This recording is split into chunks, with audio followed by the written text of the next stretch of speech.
സത്യം പറഞ്ഞാൽ 1-2 കൊല്ലമായി ഇതിനു വേണ്ടി പ്ലാൻ ചെയ്യുന്നു. ഇടയ്ക്ക് തുടങ്ങും, ഇടയ്ക്കൊന്ന് അവസാനിപ്പിക്കും. പക്ഷേ ഇത് കാര്യത്തിലാണ് കേട്ടോ. ആക്കും വേണം. എന്താന്ന് മനസ്സിലായില്ലേ? അതന്നെ വെയിറ്റ് ലോസ് ചലഞ്ച്. ഞാൻ അത്യാവശ്യം വെയിറ്റുള്ള ഒരാളാണ്. അതുകൊണ്ട് തന്നെ എൻ്റെ ടാർഗറ്റ് ആയിട്ടുള്ള വെയിറ്റിലേക്ക് എത്താൻ വേണ്ടി ഞാൻ പരിശ്രമിക്കുകയാണ് കേട്ടോ. രാവിലത്തെ ഫുഡ് നല്ല ചപ്പാത്തിയും നല്ല കടലക്കറിയും ആയിരുന്നു. ഇത് ഉച്ചത്തേക്കുള്ള പ്രിപ്പറേഷനാണ്.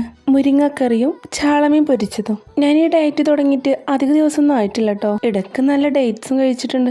ഇതാണ് എൻ്റെ ലഞ്ച്. ഫുഡ് എത്ര വേണേലും കൺട്രോൾ ചെയ്യാൻ എന്നെ കൊണ്ട് കഴിയും. ബട്ട് ഷുഗർ കട്ട് അതുപോലെയല്ല കേട്ടോ. ഭയങ്കര പാടാണ്. മധുരം എന്ന് പറഞ്ഞാൽ എനിക്ക് ജീവനാണ്. അതാണിപ്പോൾ സ്റ്റോപ്പ് ചെയ്തതും. ഇനി ഡിന്നറിൻ്റെ ഊഴമാണ്. നല്ല വെജിറ്റബിൾ എഗ് ഫ്രൈ ഉണ്ടാക്കാം. വലിയുള്ളിയും തക്കാളിയും ക്യാരറ്റും പെപ്പറും സോൾട്ടും കൂടെ ഇട്ടിട്ടുള്ള ഒരു മുട്ട ഫ്രൈ.